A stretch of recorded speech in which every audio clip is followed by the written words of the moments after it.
with Ilana. Hi. At Enerjoy Fitness. You all know I have my degree in exercise physiology. I've been teaching fitness since I was 16.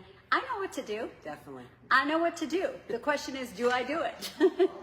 And do I do what I should be doing versus what I feel like doing? That's awesome. And also, I'm freaking really competitive. You are. And so when I come in here, this one actually makes me bring it on down. Oh, it's true. I think I'm an interruption to your unstoppable energy. Which is it's a good thing. We definitely have a very rich interaction here, you and I together. Because, We have so much experience. Yeah, because you're so good at what you do. You know a lot, but then I come in and see you in a different way, right? Because Julie has some injuries and she has some pain in her shoulder and her knee, and so I want to train in a way that area isn't irritated, but it's getting stronger, and you still find interest in what you're doing, because you need to be stimulated, right? Very much so. It can't be boring for you. So I love that. I mean, I love interacting with you that way and finding the way to do all of that. Well, you totally lit up when you go, oh my gosh, when people get a hold of somebody like you that has the energy and the passion and is competitive and wants, trainers want to take that. That's their favorite client. Oh my God, totally. And you could do that with me. Oh yeah, well so I showed Julie something and she wants to do it the best, and she actually wants to do it even better and harder than what I'm showing her. So that's amazing, because that's an athlete. But not good. She can get in trouble. Right. Yeah, you can get in It's trouble not worth with it. that. Yeah, because you can hurt yourself. You know, I didn't get injured in the gym. Car accident that caused 4 shoulder surgeries. So it wasn't like, oh, you don't know what you're doing and you hurt yourself. This is a constant problem. Knee surgery from from a ski accident. But how many of you have suffered an injury, car accident, whatever it is, whatever your reason is, which is a good reason that you're injured, and you quit coming to the gym? Right. Oh, you're afraid. You're afraid. Oh my God, I don't think I can do this anymore. I'm afraid to hurt myself worse. So I like that they're afraid. I like that there's some fear there, but I don't like that they're afraid and you're not going to work out. You'll never get stronger. Yes, because the fear is stopping you from moving forward. And this is where my problem is that I'm back to teaching my classes, I'm back to doing the things that I love, but I'm still guarding and I'm still too careful with my knee and the things that it really needs to strengthen and become 100%. Exactly, because you don't want to hurt yourself again, but then you're so protective, so you create even more of a weakness, right? It's like, whoo. Yeah. When we do these exercises with Ilana, we can see I'm not 100%. We see the weaknesses. We see where I need to get stronger. And I would not have done these exercises on my own.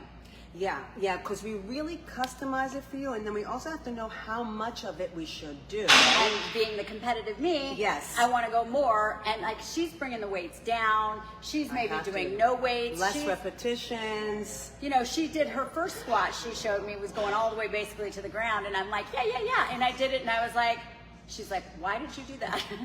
You just tell me I can't do that right now. So she sees it in my face and she's like, okay, we're not doing that.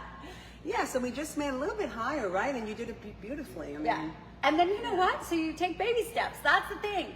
Take baby steps. Whatever your excuses, you know, start at the most basic. Even if it's just walking. That's so good. If it's 2-pound weights. If it's no weight. If it's just holding your arms out. There's one good thing that you guys, if you're starting something, you're like, okay, how do I know? How do I know if I'm doing too much? You know how you can know? One really good way is if you experience pain. Okay? Ding, ding, ding. Yeah, pain is your body saying, hey, that was a little too much.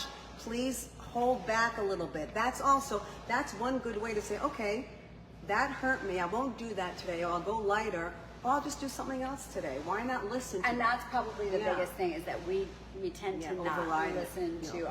Think about it this way: next time you're in the gym and you feel pain, when you put your hand on a hot stove, do you leave it there or do you take your hand off? I love that, because people think there's like a mind over matter.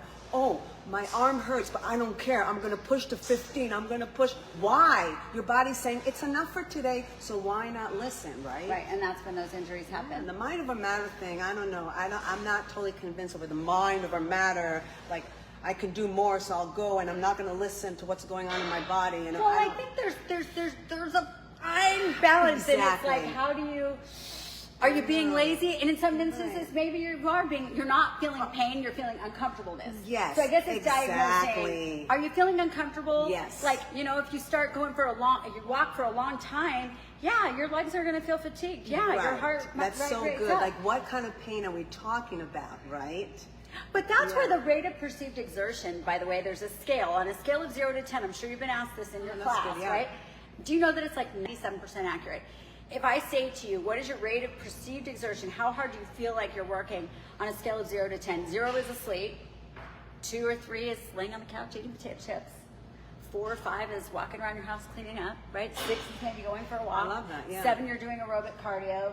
8, you're doing high intensity. 8 to 10 is high intensity interval training. On a scale of 0 to 10, typically if you ask yourself how you're feeling and you rate yourself, it is like almost It's on very the nose. accurate, and I love how you described that because I never thought about it that way. If you're doing an exercise on a scale of 1 to 10, how does it feel? If it's feeling 7 or 8, And you have some injuries, you shouldn't really be at 7, 8. You Right. really shouldn't with injuries. You really shouldn't.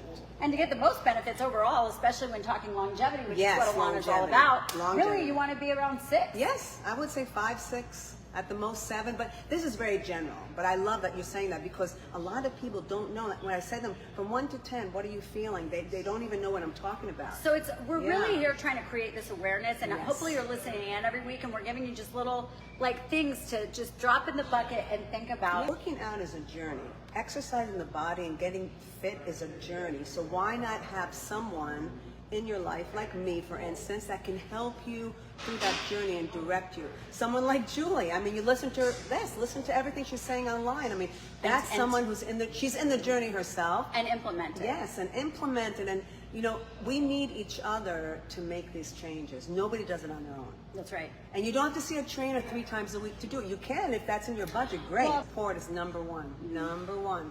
Get as much support as you can for what you want to achieve. And lose the people around you that aren't supportive. Exactly. And there's nothing better to invest in the health and wellness of your body. That's it's the best never investment. too late to start. Never too late.